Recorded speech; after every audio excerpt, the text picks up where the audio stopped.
नमस्कार विद्यार्थियों, आज हम उपयोजित लेखन के अंतर्गत मुद्दों के आधार पर कहानी लेखन पर चर्चा करने वाले हैं। प्यारे बच्चों, इसके पहले कहानी लेखन पर हमने एक वीडियो बनाया है और आपने उसे देखा भी है। उस कहानी लेखन का जो वीडियो है उसमें हमने विस्तृत चर्चा की है कि कहानी किस तरह से लिखी जाए, कहानी लिखते समय किन किन बातों पर ध्यान दिया जाए।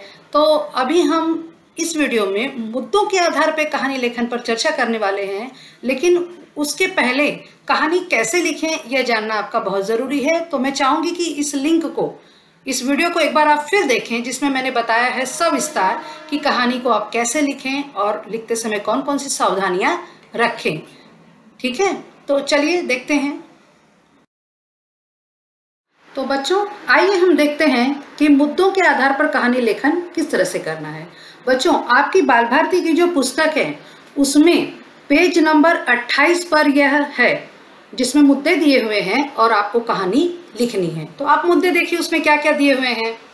मुद्दे दिए हैं कि गुण ग्राहक राजा, कलाकारों को इनाम की घोषणा, इनाम के लिए कलाकारों को आमंत्रित करना, घूसखोर द्वारपाल, एक कवि का आना, द्वारपाल का घूस मांगना, कवि की चतुराई, कवि द्वारा इनाम का आधा हिस्सा देने का आश्वासन, कविताएं सुनकर राजा का प्रसन्न होना, कवि का 100 कोड़े इनाम मांगना, राजा का आश्चर्यचकित होना, कारण बताना, शीर्षक।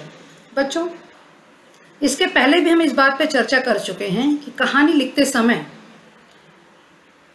पहले तो उसका शीर्षक देना बहुत ज़रूरी है और उस कहानी से हमें क्या सीख मिलती है कहानी के अंत में, वह भी लिखना बहुत ज़रूरी है। तो अब मैं चाहती हूँ कि आप इस कहानी को लिखें, ठीक है। तो लेकिन इसको लिखने के लिए मैं आपको इस कहानी को सविस्तार आप कैसे लिखेंगे, एक उदाहरण के रूप में जो मैंने तैयार किया है मैं आपके सामने प्रस्तुत करती हूँ। आप उसको सुनिए। आप चाहें जैसा मैंने बताया है आप उसको वैसे भी लिख सकते हैं, या आप इस कहानी में अपनी कल्पना दृष्टि से कुछ फेरबदल करके भी आप अच्छा से अच्छा लिख सकते हैं। तो सबसे पहले तो इस कहानी को हम शीर्षक दें। क्या शीर्षक दें?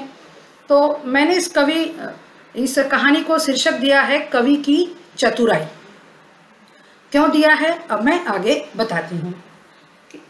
कहानी जब भी हम लिखते हैं तो शुरुआत कैसे करते हैं? बहुत पुरानी बात है, रामपुर नामक नगर में राजा रत्नसेन राज करते थे। ये मैंने सब अपनी तरफ से जोड़ा है, इस तरह आप भी जोड़ सकते हैं। सारा कुछ मुद्दों के आधार पे जब कहानी लेखन दिया जाता है तो सब कुछ उसमें होता है, ऐसी बात नहीं है। कुछ उसमें दिया होता है, कुछ आपको अपने कल्पना दृष्टि से जोड़ना पड़ता है। तो मैंने इस कहानी की शुरुआत ऐसे की है। बहुत पुरानी बात है, रामपुर नामक नगर में राजा रत्नसेन राज करते थे। राजा रत्नसेन कवियों और कलाकारों का बहुत सम्मान करते थे, उनके गुणों की प्रशंसा करते थे। एक दिन राजा रत्नसेन ने अपने राज्य में यह ऐलान कराया कि उनकी दरबार में कवि आएं और अपनी कविताओं को प्रस्तुत करें। राजा को अगर कविता पसंद आई तो राजा उसको इनाम भी देंगे। राजा की यह खबर आग की तरह चारों तरफ फैल गई। दूर दराज के नगरों से कविगण आने लगे और आकर के राजा को अपनी कविताएं सुनाने के लिए वो चाहते थे कि राजा के दरबार में जाए अपनी कविताएं सुनाएं। लेकिन राजा के दरबार में पहुंचने से पहले ही राजा का एक कौन था? द्वारपाल था, जो बड़ा ही घूसखोर था। वो कवियों से एक अजीबोगरीब शर्त रखता था। वो कवियों को कहता था कि आप जाओ अंदर और कविता सुनाना, लेकिन मेरी एक शर्त है कि आप जो भी इनाम में पाओगे उसका आधा हिस्सा आप मुझे दे देना, तभी मैं आपको अंदर जाने की अनुमति प्रदान करूंगा। यह सुनने के बाद बहुत सारे कवि वहां जाते थे। एक दिन की बात है, एक कविगण वहां गए और द्वारपाल ने उन्हें रोक लिया और उनसे भी वही शर्त उनके सामने भी रख दी कि आप अंदर जाना, राजा को कविता सुनाना, और अगर राजा प्रसन्न हुए, उनको आपकी कविता पसंद आई, तो आपको क्या करना पड़ेगा?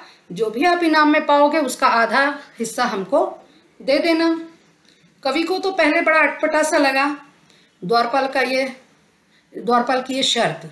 फिर उसने सोचा चलो ठीक है, देखते हैं, अपनी किस्मत आजमाते हैं, हो सकता है राजा को अपनी कविता पसंद ही आए। कवि राज दरबार में जाते हैं और बहुत ही सुंदर सी कविता राजा को सुनाते हैं।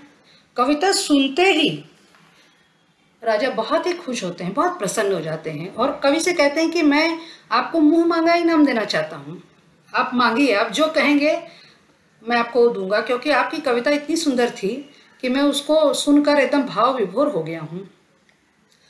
कवि बहुत ही चालाक थे, वो समझ गए कि यही समय है द्वारपाल की पोल को खोलने का। उन्होंने क्या कहा कि राजा मुझे 100 कोड़े लगाए जाएं, मुझे इनाम में 100 कोड़े दीजिए, मारिए। तो राजा को बड़ा आश्चर्य हुआ, उन्होंने कहा अरे ऐसे कैसे, ये कैसा इनाम है। तो राजा को बड़ा ही आश्चर्य हुआ, तो उन्होंने कवि से पूछा कि आप इस तरह से क्यों मांग रहे हैं, ये कैसा इनाम है। तो कवि ने सविस्तार उनको सारी घटना बताई कि आपके दरबार में आने से पहले जो आपका द्वारपाल है वो इस तरह से कवियों से शर्त रखता है और जो भी कवि जो पाते हैं उसका आधा हिस्सा वो इनाम का ले लेता है। यह सुनने के बाद राजा को बहुत बुरा लगा और बहुत गुस्सा आया। उन्होंने तुरंत उस द्वारपाल को बुलवाया और उसको दंडित किया और कवि को ससम्मान उनको ढेर सारा हीरे जवाहरात दे करके उनको ससम्मान विदा किया। तो बच्चों ये है कहानी, इसलिए मैंने इसका शीर्षक दिया है कवि की चतुराई। अब इस कहानी से हमें सीख क्या मिलती है? इस कहानी से हमें सीख मिलती है कि लालच बुरी बला है। घूसखोर जो द्वारपाल था वो राजा के दरबार में था, अच्छे से वहाँ पे था, उसका एक सम्मान था, लेकिन उसने घूसखोरी की जो उसको लालच थी, जो उसका खराब स्वभाव था, उसी के कारण क्या हुआ, वो दंडित हुआ। तो इस तरह से ये मुद्दों के आधार पर कहानी लेखन के विषय में मैंने आपसे चर्चा की है। आप इस कहानी को थोड़ा अपने ढंग से भी कर सकते हैं और मैं चाहती हूँ कि आप इस कहानी को, मैंने मौखिक सुना है, आप इसको लिखिए। लिखते समय बेटा आपको बहुत आनंद आएगा। ये कहानी बड़ी ही अच्छी कहानी है और याद रखिएगा कहानी लिखते समय आप उसका शीर्षक मतलब उस कहानी को एक नाम दें और अंत में उसकी सीख भी ज़रूर लिखें, ठीक है ना। आज आपने मुद्दों के आधार पर कहानी लिखना सीख लिया है। धन्यवाद बच्चों, घर पर रहिए, सुरक्षित रहिए। आप इस वीडियो को ज़्यादा से ज़्यादा लाइक करें, सब्सक्राइब करें।